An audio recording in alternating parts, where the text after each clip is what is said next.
Do I teach letter names first or do I teach letter sounds first? This is one question I hear a lot, with parents and teachers sometimes trying to figure out which one should come first when they want to teach a child to read.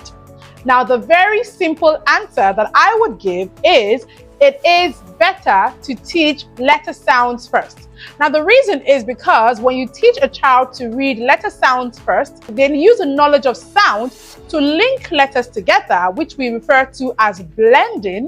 And when they are able to blend, it helps them to read simple words, and gradually they're reading simple sentences and maybe even spell some words and write some words as well. Now, children would learn letter names. But before they learn letter names, it is important to teach them letter sounds when the goal is reading.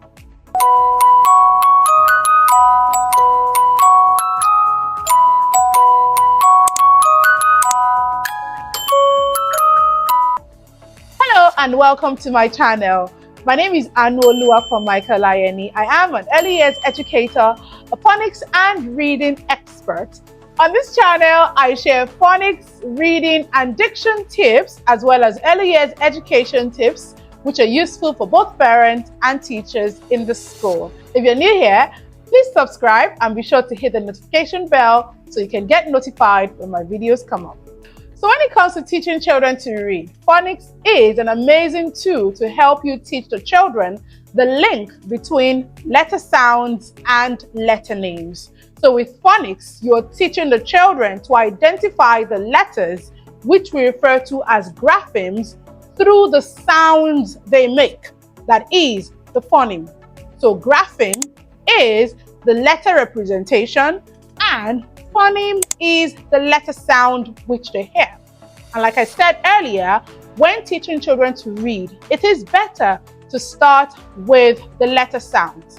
When you start with the letter sounds, you're equipping them with the knowledge that they would need to link sounds together, to blend sounds together, and then to read. So in reading, the letter sounds are more important than the letter names because they will need the letter sounds to blend and read, not the letter names. The letter names are also important when it comes to spelling, when it comes to writing words. In some cases where the words are not phonetically blended, that means that in some cases where they do not need the sounds to blend the words together, because we know that some words can be tricky and they might not be able to read them using their sounds. So yes, letter names can be important in some cases. So in teaching children to read, the letter sounds come first because reading is a task that has to do with decoding the sounds that the different letter representations make in order to blend them together and say the different words that they can see. So I'm sure that you would agree with me that to teach a child to read, you need to teach them the sounds first. So let's talk about how phonics works when it comes to teaching children to read. Phonics help children to understand the link between the letter sounds and the letters that represent each of the sounds. So when we are teaching phonics, we need to help them to understand the sounds and the different sounds that they hear around them, which we call phonemic awareness. So in phonics, before you introduce a child to sounds, it is important that you also build up on their phonemic awareness. Now, what phonemic awareness does is to help to tune the hearing of the child to different sounds that they can hear, from the sound of a car horn to the sound of an airplane flying in the sky to the sound of an animal like a dog barking, for instance, or the sound of a guitar playing the music. So phonemic awareness is a way by which we tune the hearing of the child to different sounds that they hear around them. By teaching them phonemic awareness, we're introducing them to rhymes, we're introducing them to rhyming words. All of these will come in useful when they have to identify initial sounds in words. So say, for instance, we ask, what is the first sound in cat? The child's ability to hear sounds accurately will help them to be able to hear k first in cat. And that way, when they can actually identify the initial sound, it prepares them for what we call segmenting, which means breaking words into the different sounds that they are made up of. So a child's ability to say at, cat, which will be a useful skill to help them to spell when they start to learn how to spell.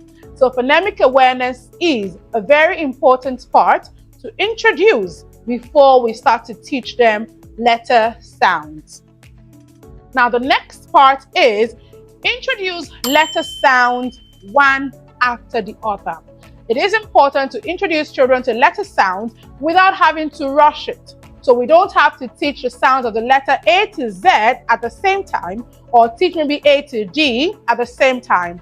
It is important to help them to identify each sound one after the other. For instance, when you introduce A, introduce them to different words that can be linked to this sound. So you can say A as in apple, B as in ball, K as in cat.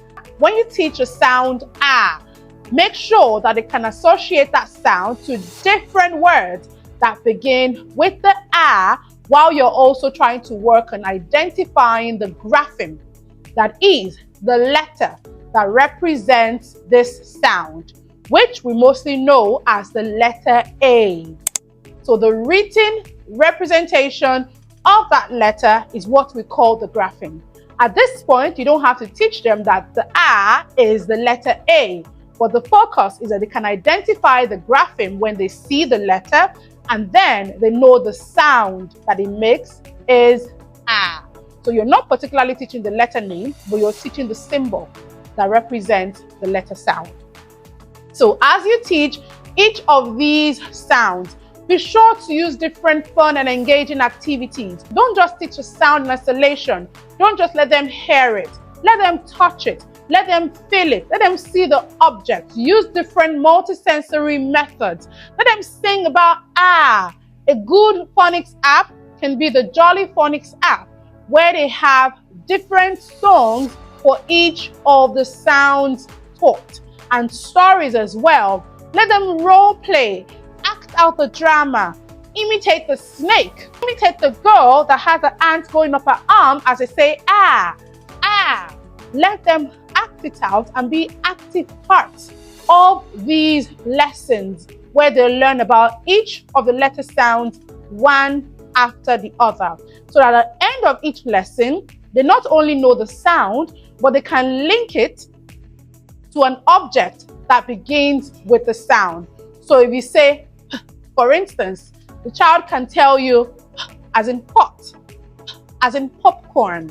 You might not be able to achieve all of this in one lesson, but be sure to always do a review. As you introduce a new sound, be sure to always revisit the previous sound that you have taught and the words that are linked to it. Gradually, also work with the children on their ability to identify objects that begin with this sound. That is the initial sound I mentioned earlier. So while you introduce them to different sounds and you link them to words, gradually introduce them to objects. In most cases, this can be done when the children are between the ages of 3 and 5. Your 2 and 3-year-old might not fully grasp the concept of initial sounds. So you can wait until 3 to 4 for your children to be able to tell you about objects that begin with the sound that you call, or what sound the object actually begins with. So if you say, for instance, pot or couch, which one begins with P? Pot or couch? The phonemic awareness, which you have introduced earlier by teaching them about different sounds that they hear, will make it easy for them to differentiate sounds, and they will be able to tell you that pot begins with P and not couch. Now, this might take a bit of work because children sometimes struggle to differentiate between the initial sounds. It might mean that your child needs more phonemic awareness activities. Now, if you'd like to get more tips on phonemic awareness, drop a comment below. let me know if you'd like me to make a video on some activities that can help you to teach phonemic awareness. Now, the next part is to teach children to blend sounds together. Once your children understand the different sounds that the graphemes make and they can identify them when they see it, then you want to move on to blending. Now, blending means you're able to link the sounds together to put them together fluently. So you want to show at, cat. The ability to link the sounds together is what we call blending. So after teaching single sounds, the next step is to teach blending. Now, one thing about blending is you don't have to teach all the sounds before you teach a child to blend. If what you have taught is 6 sounds, you can teach a child to blend 2 or 3 letter words using the sounds you have taught only. And the more sounds you introduce, the more you're able to add new words with 2 letters and 3 letters with the new sound that you are adding to what you have taught them. So a good thing to do is to teach them 2-letter words that we call VC, that is vowel consonant, or CV, that is consonant vowel. In most cases, children tend to get VC words faster than they do with CV words. So you want to start from simple to complex. Start with the VC words, the vowel first and then consonant, and gradually proceed to CV words where they have to blend consonant first before the vowel.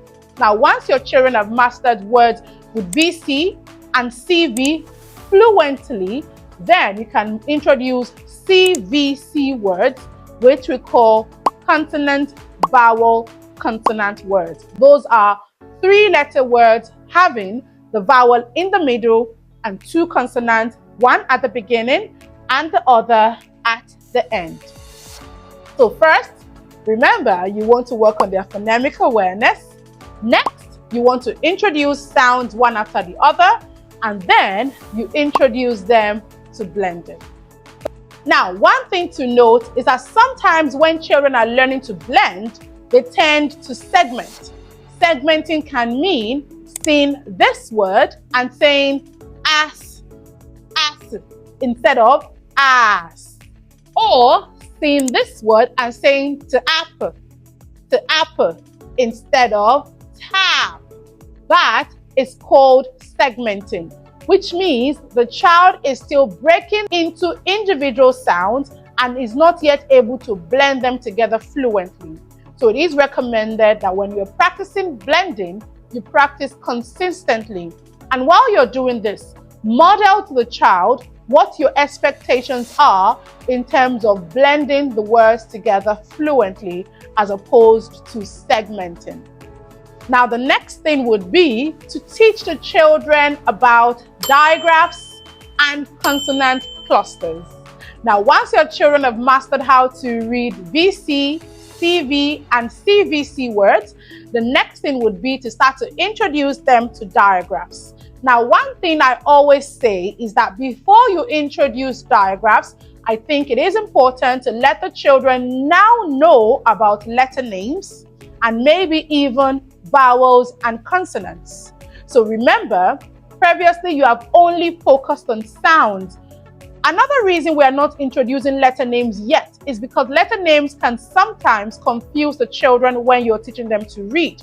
Because a child might see the sound eh and say I, mixing up the letter name for the sound. Now, if a child says I, he might read the word sit as sight because he's saying the name. So the letter name can be confusing at that point, which is why I believe it is better to start with sounds first. But at this point, you're introducing the children to letter name because they can already identify most or all of the sounds, and because they can already read 2-letter words and 3-letter words, which means at this point they have a good knowledge of sound, blending and reading words with the sounds that you've taught them. So if you introduce them to letter names at this point, there might still be a bit of a mix-up, but it is usually minimal. It is usually minimal. So it is important to teach them letter names at this point before you introduce digraphs. Digraphs are two letters that make one sound. Two letters that make one sound. So an example would be a I saying A, E saying E, IE saying I, OA saying O.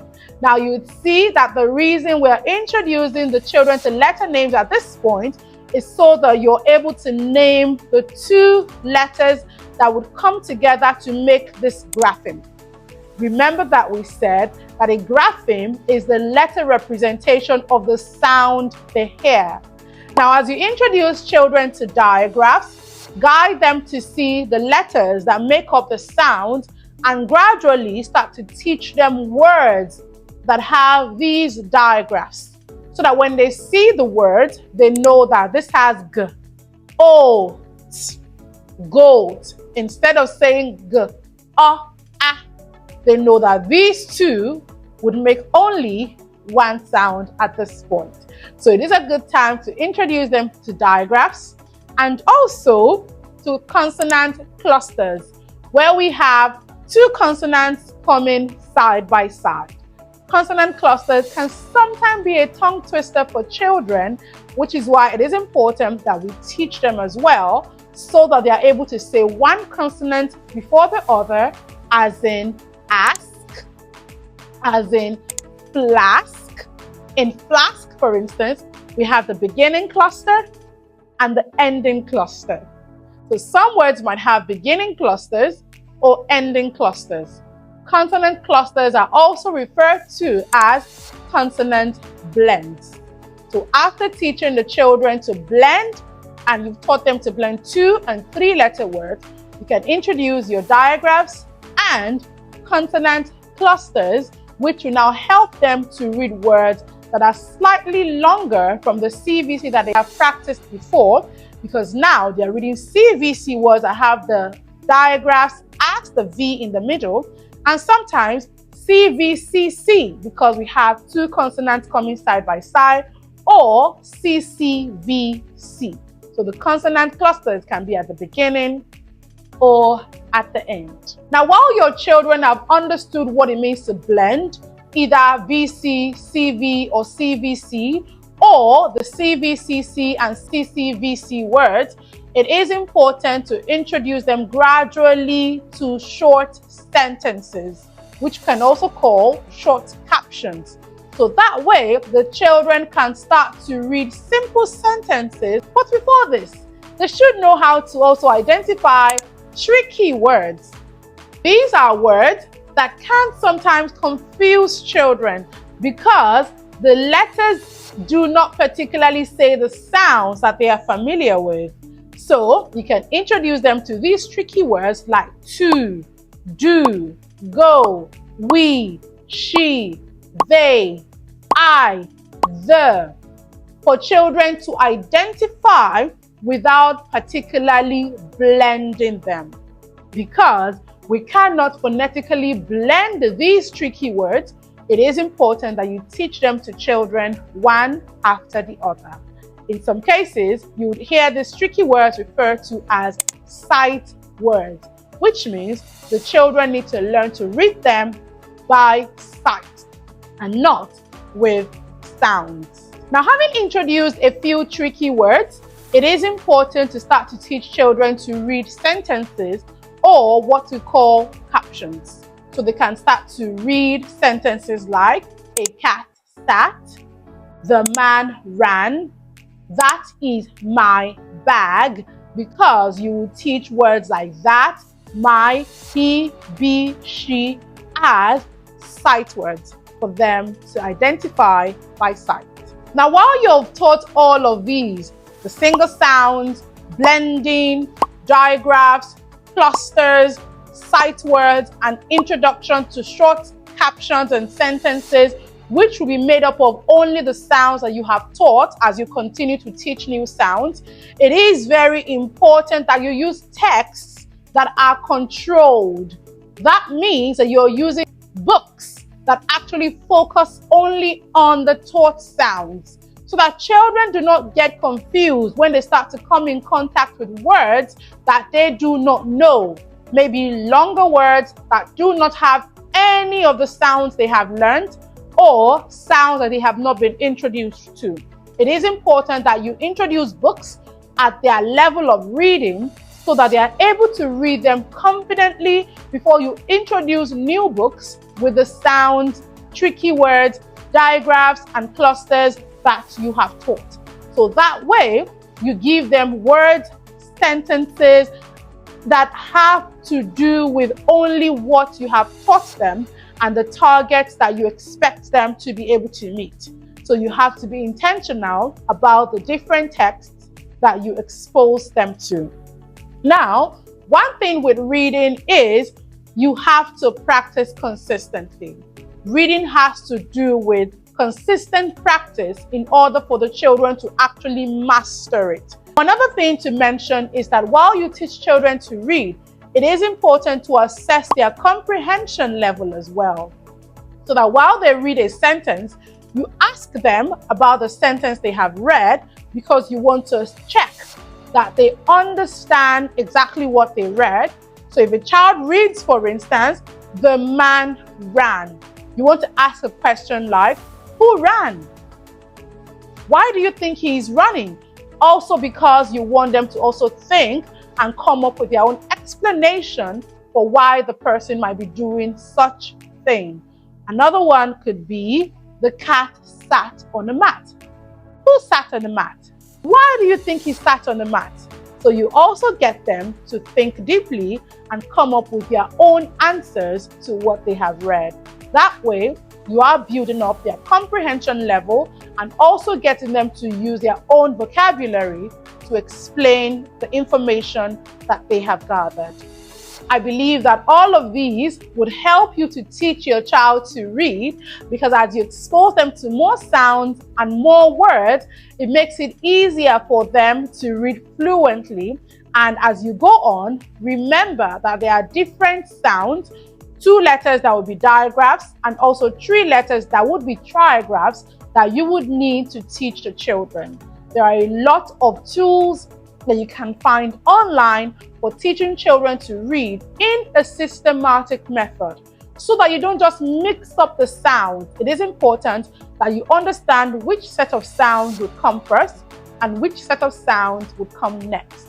You can use the Jolly Phonics set, where we have group 1 to 7, or the letters and sounds, where we have phase 1 to 6, and each set has a group of sounds that you should teach at different levels. So be sure to follow any of these so that you're not particularly teaching the sounds in the order of A to Z, because teaching in order of A to Z might not really get you to practice as many words as you might need to. But when you follow a set of sounds, there are a number of words that you can practice for each set as you move along. And there are a number of resources that you can also get to use online. I hope that this will help you to teach your child to read. If you have any questions, comments, please share in the comment section. I'd love to hear back from you. If you have enjoyed watching this video, please be sure to give us a thumbs up and subscribe to our channel for more tips on early years education, phonics, and diction. Bye for now. I'll see you in my next video.